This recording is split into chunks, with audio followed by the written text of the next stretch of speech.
1-844-500-4242. That's the toll-free number of the Howie Carr Show. And it's really a pleasure to welcome back to the show one of the great figures of American politics, Pat Buchanan. Pat, are we happy today or what? I think we are. We had quite a Tuesday night a week ago. Quite a Tuesday night. I know, you live in Washington, and I just was looking through my email, and the Washington Post may be having a bigger nervous breakdown than the New York Times, Pat. And they're not liking some of the appointments either. No, let me read you some of the headlines from yesterday's Washington Post. Against Trumpian triumphalism, whatever that means. America. That's E.J. Dionne. That's E.J. Dionne. Oh, he's from Massachusetts. Oh, why am I not surprised it's E.J. Dionne? I didn't think he would like the Trump administration. That was a surprise, wasn't it? America the punitive. You mean they want to enforce the laws now? Oh my goodness, what could be more punitive than that? The Trump. Well, they're really going berserk down here, and all these newspapers you look at, especially, the nomination of Bannon set him off again, and so they're going after him. He's going to have an interesting experience down here, but just it was just a phenomenal day, and phenomenal night. I was up to 3 a.m. I was looking at those states, and I kept saying, look, it is not locked up yet. They haven't called this one, and Hillary might be able to make it, but it was really it was one of the great nights for me. Of course, 68 was a great night when I was with Nixon in those days, but this was one of the greatest. I remember you sitting in my studio. I think it was in 2000. You're telling me it's getting harder and harder for Republicans to get elected president, and I thought the same thing myself. And then now it's 16 years later, and supposedly the demographic tides are running against Republicans and all that. And this came out of nowhere, Pat. Well, you're exactly right. And I thought, frankly, I did believe that Trump would be the only one of the Republicans that could win it because of the demographic problem and the famous blue wall, those 18 states in D.C. that had gone Democratic in 6 straight elections. And I didn't see any Republican breaking that. And that's 242 electoral votes for the Democrats. Then they win Florida and it's all over, or they win 2 other states and it's all over. But what was astonishing is that breakthrough in the North, in the Wisconsin, Michigan, Pennsylvania, and frankly, I was for Trump all the way. I thought by the time the last week was coming, that it was all over. Let me tell you a story. I was at the polling place, and Barbara Comstock is our congresswoman. Yeah. I think she dumped Trump. And I ran into her mom there, and I said, I voted for Trump and your daughter. And I said, I think maybe the Senate seat here is going to be open in November. They run in 2017 here. Right. Because I thought Kane would be VP. And that was the day of the election. Yeah, well, this is like Brexit in the UK, in that Farage thought that he was going to lose. There were stories, 2 days, 1 day before the election. I mean, he believed the exit polls too, and I watched that thing. Howie, did you watch that? I stayed up for that one too. What's that guy Wembley, or that famous guy in Britain, the BBC? He's a great moderate. He was, my God, what is going on here? He was all night long. That thing was about a 3 or 4 in the morning thing too. Yeah, I got to be the MC at the Trump victory party in Massachusetts. Obviously, I thought it was going to be a quick evening, and right. and around midnight, 12:30, Pat, the members of the Republican State Committee, all these Charlie Baker Rhino types, they all started showing up. That's when I figured it was in the bag, There they have. Look, there'll be a great crush at the transition office. They'll tell you what front they were fighting on in the last 6 right. months. There go my people. I must lead them. Yep. It is amazing, but the opportunity here is extraordinary, and it's going to be interesting. The astonishing thing, Howie, I believe that given the demographics, you only got. Something like 85 to 90% of our votes come from white folks, and they're down to about 62%, 60% of the population and 70% of the electorate. and that's going to continue. And I think the Republican Party is going to have to start moving in the way Trump did, into picking up more, a larger share, at least in the teens, of the African American vote, and increase among the Hispanic vote. And they may be able to do it. I mean, this was but it was, as Wellington said of Waterloo, a damn near run thing. Yeah, I've been quoting that. I've been citing that as well. It was. But, I mean, he got, the thing is, Hillary's people, from what I read, they thought that Trump would be the easiest one. And I think, as it turns out, he was probably the only one that could have beaten her. Well, he's the only one that could have gotten there was Wisconsin and those others, because the old Republicans, they don't have the immigration issue, the trade issue, and no more foreign wars, and they're on the other side on all of those issues, and that's what brought back Ohio and Michigan and Pennsylvania and Wisconsin was the trade issue and looking out for America first. How bad must it be to be John Kasich, the governor of Ohio, who dissed them, and then Trump carries the state, or Mitt Romney? He never even campaigned in Michigan. You're right on Kasich. Yeah. My understanding was, I don't know if it's true, but the story's been floating around that that Trump offered him, if he would come aboard as VP, something like, sort of carte blanche. You're going to be like deputy president for foreign and domestic policy and everything. And Kasich, not only didn't come aboard, he dissed him. He didn't show up at a convention in his own state. And I mean, I think he's all cooked. He's cooked and done. Yeah, he is. Well, how are they going to get a conservative through as the next justice of the Supreme Court, Pat? What would you suggest? I mean, they're going to try to filibuster and all that. I think you go with a solid conservative, and then you go up to some of these Democrats and say, this is a reasonable, solid guy. They got, I think, 25 Democrats up in 2018. Yeah. And some of those guys, and what have we got, about 52 seats? Yeah, 52. Well, it's after Louisiana, like it'll be 52. They're not going to gut. You go one after, do like Nixon did. You go one after another after another. If they got these guys, then you make that the issue. But you got to have a Scalia type. Right, exactly. But going back to Nixon, we put up Hainsworth and then Carswell, and both of them got gutted. Hainsworth should have gone up there. He was good. Yeah.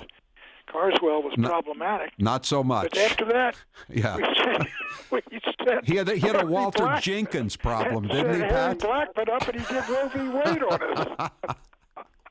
I know, David Souter still comes in, and he's like a senior justice, and he still sits sometimes in Boston here on the First Circuit.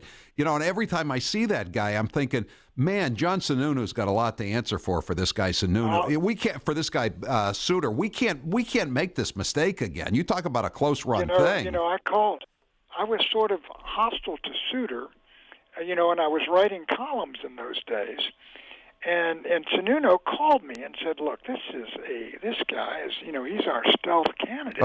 We get this guy." Yeah, he was a stealth candidate. That's Souter. That's Sununu's baby. Gee, but that's right. I mean, if we hadn't had that guy and a couple of these other guys that went south on us. I mean, Kennedy went. He was the third choice after Bork and Ginsburg. Anthony Kennedy.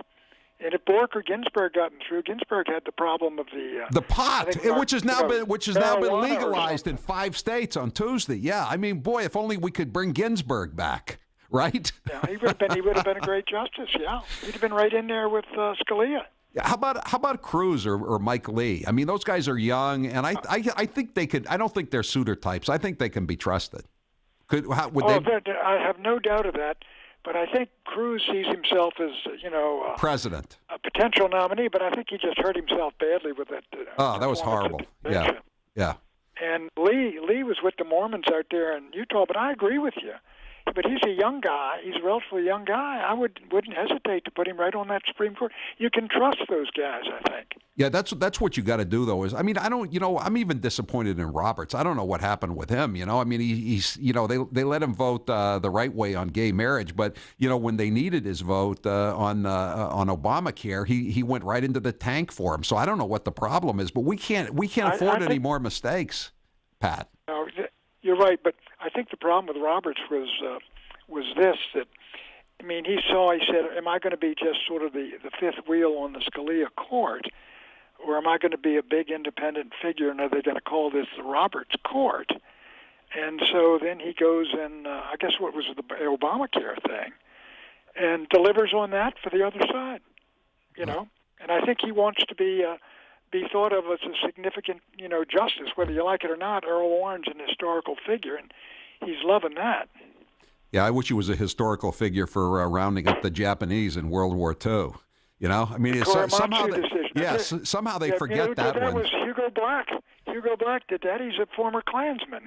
Yeah, but I mean, the guy who actually implemented it was the governor of California, which was Earl Warren. Earl Warren. He ran. Exactly. That was his campaign platform in '42. Was round them up, and they get a pass on this stuff, Pat. It just drives me nuts. I'm really in a happy mood, but boy, this double standards is just something else, and it goes way back, doesn't it? It goes all the way back, exactly. And the Hugo Black, the guy who made the decision. I've got this in my book on my Nixon White House days. He went back. There was a down in Alabama when he was a judge. He was a Klansman, and a Protestant minister, itinerant minister, shot to death a Catholic priest on the porch of the rectory for marrying his daughter to a Puerto Rican. And old Hugo comes rolling in. I didn't know this. Volunteers to defend him. The judge was a Klansman, and the jurors were a Klansman, and they got him off. Wow. Even though he pleaded not guilty by reason of insanity. And Williams Jennings Bryan gets a bad rap for the Scopes trial. That was nothing compared to this story you just told. And then wasn't Hugo Black like a life member of the Ku Klux Klan? He didn't get it. He was a member of the Klan, and I think FDR. I've got it in my book. I looked it all up, and he said, I think FDR said, I think he's still a member of the Klan. Yeah, I thought he was a life member. Like you can, if you join the NRA, you can be a life member for an extra $100. I think that's what Hugo Black was for the Klan. They had the same program going. It's just what should he do on immigration? I thought he had a good answer on 60 Minutes. We're going to get rid of the criminals first. I mean, I know they're. Well, I think you start with that. I think what you do is three things. You do You obviously do the border wall, border security first. Secondly, you prioritize it. Any of these guys, the drunk drivers or people running down people, and accidents like that, and the criminals and the felons, all of those, get them out of the country. Then I think if you do E-Verify, really do it systematically, and you get some guy that's repeatedly hired illegals, some business guy, and you prosecute a number of them. That'll have an influence on the rest of these guys, and give them maybe 6 months in community service and stuff. And I think that'll have an impact on the other guys. And do it systematically, and simply do not, no amnesty, and just keep moving expeditiously that way.